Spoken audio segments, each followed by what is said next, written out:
Bienvenidos a este anticipo del programa que hemos dado en llamar Sea la Luz, un programa de enseñanza para el pueblo de Dios.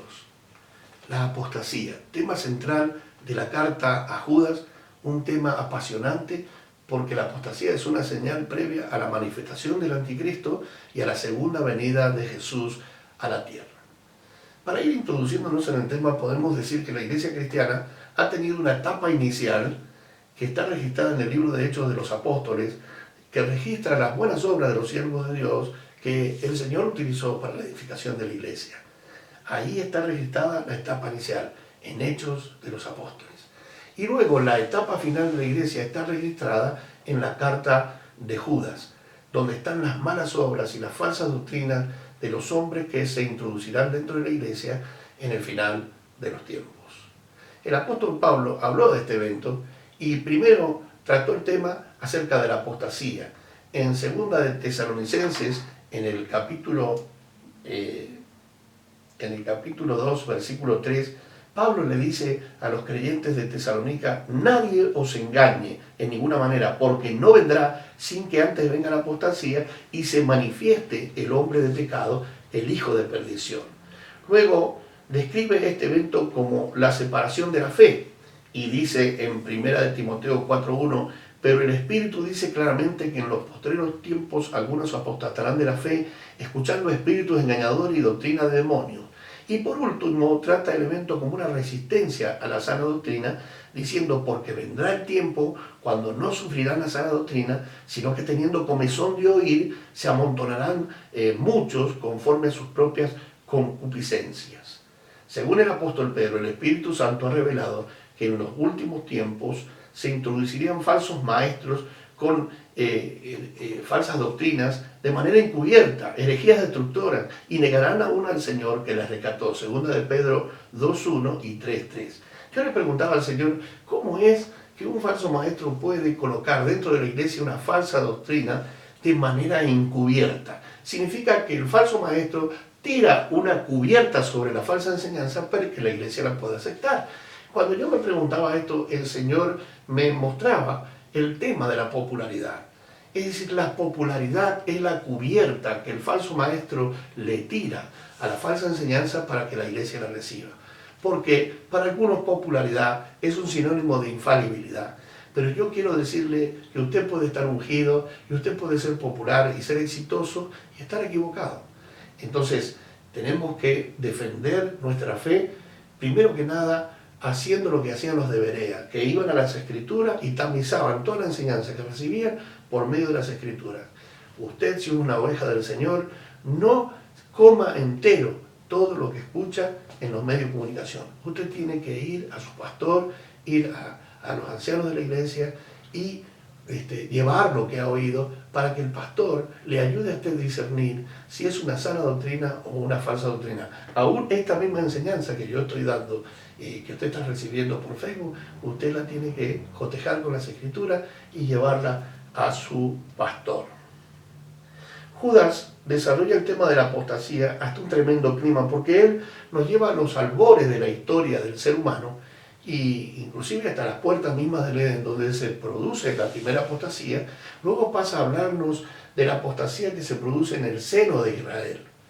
Y luego de esto nos comienza a hablar de los ángeles caídos que están encerrados en prisiones de oscuridad eterna, y nos habla de la gran lucha que libró el arcángel Miguel con Satanás, hasta llevarnos al fuego eterno y llevarnos luego a la gloria misma que nos espera a los hijos de Dios. Muy bien.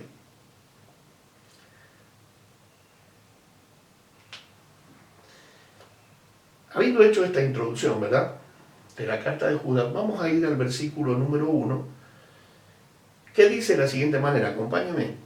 Judas, siervo de Jesucristo y hermano de Jacobo, a los llamados, santificados en Dios Padre y guardados en Jesucristo.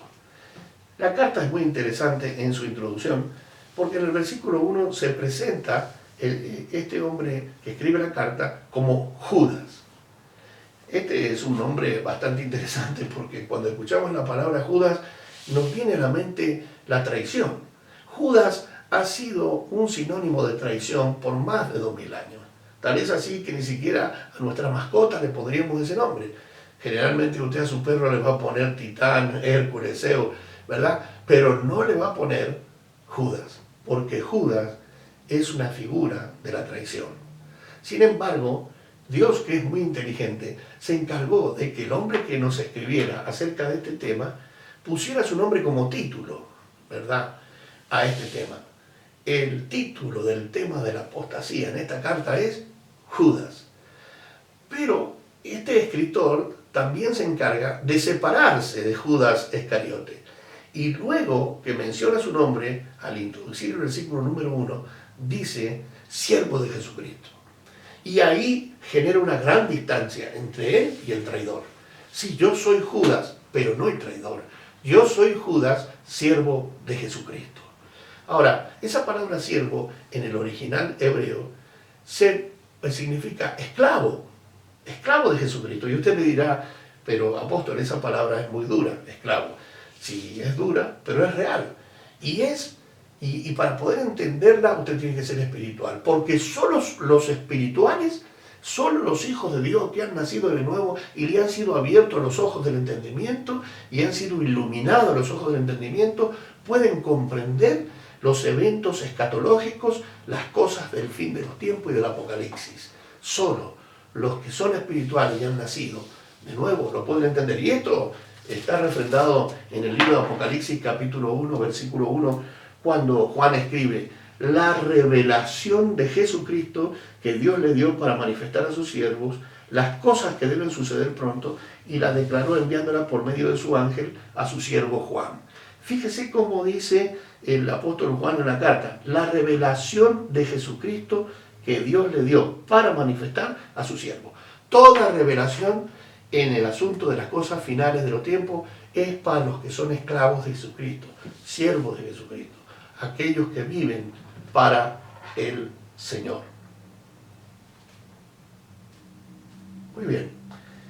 Luego que Judas establece su nombre, él nos habla de su servicio. Dice, yo soy esclavo de Jesucristo, siervo de Jesucristo. Y luego dice, hermano de Jacobo. Fíjese qué interesante en el versículo 1. Yo soy hermano de Jacobo. En otras palabras, él está diciendo, yo soy uno de los 4 hermanos carnales de Jesús. Esto lo podemos ver claramente en el libro de Gálatas, capítulo 1, versículo 19. Y dice así, pero no vi a ningún otro, dice Pablo, de los apóstoles, sino a Jacobo, el hermano del Señor. Jacobo, el hermano del Señor.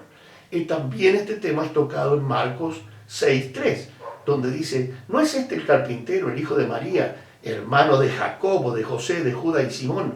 ¿No están también aquí nosotros sus hermanas? Y se escandalizaban.